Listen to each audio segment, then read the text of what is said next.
Hello बच्चों, let's see this question. Hence, solve the system of equation. हमें equation दे रखी है 2x upon x plus 3y upon 4 equal to -3। Second equation मुझे दे रखी है 5 upon x plus 4 upon y -6 upon z equal to 4। और थर्ड मुझे बच्चों इक्वेशन दे रही कि 3 upon x -2 upon y -2 upon z equal to 6। बच्चों इस हमें तीन इक्वेशन दे रखी है, इसका हमें सॉल्यूशन फाइंड आउट करना है। तो बच्चों चलते हैं इसके सॉल्यूशन पे। सॉल्यूशन को फाइंड आउट करने के लिए मैं समझता हूँ की कंसेप्ट। जब बच्चों मैं की कंसेप्ट में चलता हूँ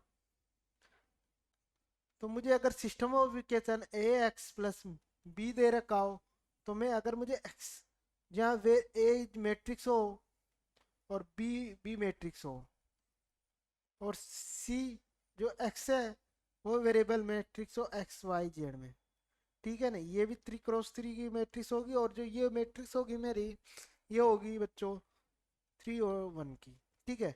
जो जो मैं सिस्टम ऑफ इक्वेशन निकालूंगा तो A inverse B, capital B, A inverse capital B के बराबर होगा। अब मुझे क्या है, यहाँ तीन इक्वेशन दे रखी है। अगर मैं अपनी इक्वेशनों पे चलूँ बच्चों यहाँ, तो मुझे इक्वेशन दे रखी है 2 upon x plus 3 upon y 4 upon z equal to -3। Second equation मुझे दे रखी है 5 upon x 4 upon y -6 upon z equal to 4। और ऐसे बच्चों मुझे थर्ड इक्वेशन है 3 upon x -2 upon y -2 upon z equal to 6। अब बच्चों मैं क्या करता हूँ, इन इक्वेशनों में मैं क्या करता हूँ, इनको सोल्व करने के लेट मान लेता हूँ। लेट लेट 1 अपॉन x को मैं मान लेता हूँ यू के पी के इक्वल, 1 अपॉन y को मैं मान लेता हूँ क्यू के इक्वल, और 1 अपॉन z को मैं मान लेता हूँ बच्चों आर के इक्वल। तो मेरी इक्वेशन चेंज होके क्या बन जाएगी बच्चों यहाँ, अगर मैं इसको ये मानूँ तो मेरी इक्वेशन यहाँ से बन जाएगी 2p plus 3q plus 4r should be equal to -3। ऐसे मेरी सेकंड इक्वेशन बच्चों क्या बन जाएगी 5p plus 4q -6r should be equal to 4। ऐसे मेरी थर्ड इक्वेशन बच्चों मेरी बन जाएगी -2q -2r 6। मैंने मतलब 1 अपॉन x को बच्चों ये मान लिया, तो मेरी इक्वेशन ये होगी। अब मुझे क्या है, ये सिस्टम ऑफ इक्वेशन दिख रहा है किस टाइप का, ए एक्स प्लस बी टाइप का दिख रहा है, ठीक है बच्चों। जहाँ मेरा ए जो मैट्रिक्स है अगर मैं यहाँ से ए मैट्रिक्स लिखूँ तो 2 5 3 3 4 -2 4 -6 -2। और जो मेरा एक्स है बच्चों वो मैट्रिक्स है पी क्यू आर, और बी मैट्रिक्स है -3 +4 6 टाइप की। तो बच्चों ये हो गया मेरा। अब मैं इसको सोल्व करता हूँ आगे। अगर मेरे को क्या निकालनी, पी क्यू की वैल्यू निकालनी, तो मैं इसको क्या कर सकता हूँ, मैं मैं अगर ये इसको इक्वेशन 1, अगर मैं इक्वेशन 1 में ए इनवर्स से दोनों तरफ मल्टी ये बन जाए, ये क्या होता है आई की इक्वल, मतलब एक्स आ गया मेरा ए इनवर्स बी। अब बच्चों मुझे ए ए इनवर्स की वैल्यू निकालनी है, मतलब मुझे जो मैट्रिक्स ए है उसका इनवर्स मैट्रिक्स निकालना है। तो इनवर्स मैट्रिक्स ऑफ ए क्या हो जाएगी बच्चों, यहाँ से इनवर्स मैट्रिक्स एक जो ए ऑफ डिटर्मिनेंट ऑफ, अगर मैं यहाँ से बच्चों डिटरमिनेंट ऑफ ए की वैल्यू निकालूं तो वो मेरी क्या आ जाएगी 2।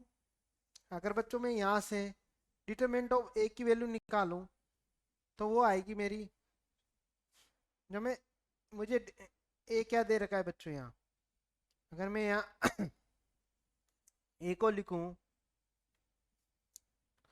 मैट्रिक्स ए की वैल्यू लिखूं बच्चों यहाँ, तो मुझे क्या दे रखी है 2 3 4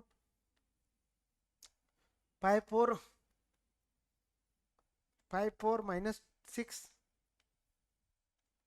-6 और 3 -2 अब बच्चों मैं यहाँ से ए निकालूं तो ये क्या बनेगा बच्चों मेरा 2, मैं फर्स्ट रो के सापेक्ष एक्सपेंड करूंगा तो ये तो हो गया मेरा पॉजिटिव, ये नेगेटिव ये पॉजिटिव, तो यहाँ से जब मैं डिटरमिनेंट ऑफ ए की वैल्यू देखूं तो बच्चों मेरी बनेगी 2 2 -s -12 प्लस ये क्या -3, यहाँ से बनेगा मेरा -10 प्लस 18 प्लस 4, अरे बच्चों ये मेरा कहना है 8 माइनस, अगर मैं इससे करूंगा तो ये कितना बनेगा -10 और -12। जब बच्चों मैं इसको सोल्व करता हूँ तो यहाँ डिटरमिनेंट ऑफ ए की वैल्यू आती है मेरे पास -1 2। अब बच्चों मुझे डिटरमिनेंट ऑफ ए की तो वैल्यू आ गई, अब मुझे डिटरमिनेंट एडजॉइंट ऑफ ए निकालना। अगर मैं यहाँ से एडजॉइंट ऑफ ए देखूं बच्चों, एडजॉइंट ऑफ ए क्या होता है बच्चों, कोफैक्टर मैट्रिक्स होते हैं उसका ट्रांसफर। अगर मैं इसका कोफैक्टर मैट्रिक्स लिखूं मैट्रिक्स ए का तो बच्चों ये क्या आएगा मेरे पास, जब मैं इसका कोफैक्टर मैट्रिक्स लिखूं तो बच्चों मेरा बनेगा क्या, वो बनेगा, अगर मैं इसके सापेक्ष लिखूंगा तो ये प्लस माइनस अल्टरनेटिव चलता है, तो ये हो गया माइनस ऑफ, तो ये हो गया -20 इस एलिमेंट। अगर मैं इस एलिमेंट के लिए लिखूंगा 3 के लिए तो ये हो जाएगा -10 और +18, तो ये हो गया बच्चा 8, पर यहाँ प्लस आया तो ये माइनस आएगा, तो -8 ऐसे आ जाएगा मेरा -22, इसे ये आ जाएगा -2 -16 -24 34 32 और बच्चों आ जाएगा -7। कोफैक्टर किसे निकाले बच्चों, मुझे जिस एलिमेंट को निकालना है, जैसे मुझे 2 का निकालना है तो 2 वाली रो और कॉलम को ढक लूंगा, तो ये कितना हो गया -8 और -12, तो ये -20, अब प्लस माइनस इंफिनिटी, अब इसका ट्रांसपोर्ट लूँ मैं तो ये मैट्रिक्स मेरे पास बनेगी बच्चों -20 -8 -8 -2 16 13 34 22 -7 एजेंट ऑफ ए। अब ए इनवर्स आ गया, अब मुझे क्या निकालना है, मैं यहाँ देखूँ मुझे निकालना है ए एक्स, तो अगर मैं इनकी वैल्यू लिखूँ यहाँ एक्स की वैल्यू मेरे पास क्या है, अगर मैं इस सिस्टम ऑफ इक्वेशन को अब सोल्व करता हूँ, एक्स है मेरे पास PQR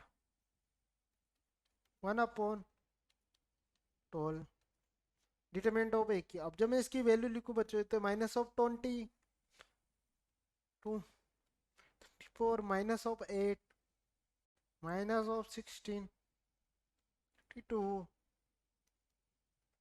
12 और बी की वैल्यू वैल्यू मेरे पास क्या थी 3। बच्चों मैं यहाँ अगर बी की वैल्यू देखूँ तो वो थी -6। अब जब मैं इसको सोल्व करता हूँ आगे तो बच्चों मेरा यहाँ से PQ क्या आ जाएगा,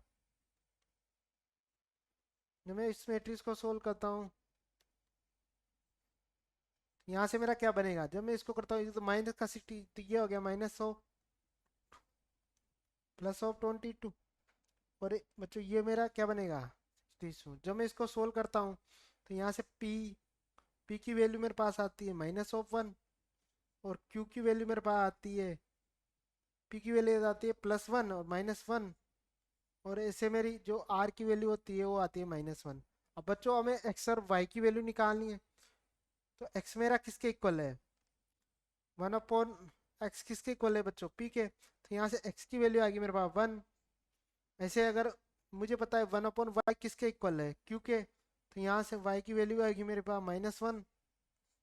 अगर मैं बच्चों यहाँ z की वैल्यू देखूँ तो z की इक्वल हो जाएगी -2। तो इस सिस्टम ऑफ इक्वेशन के देखूँ तो मैं x और y, z मेरे का है, x की वैल्यू तो आएगी मेरी बच्चों। मैं अगर यहाँ से सिस्टम ऑफ इक्वेशन को देखूँ तो x की वैल्यू तो आएगी मेरे पास 1, y की वैल्यू आएगी मेरे पास -1 और z की वैल्यू आएगी -2। तो ये सिस्टम ऑफ इक्वेशन सोल्व होगी। I hope you understood very well. Best of luck.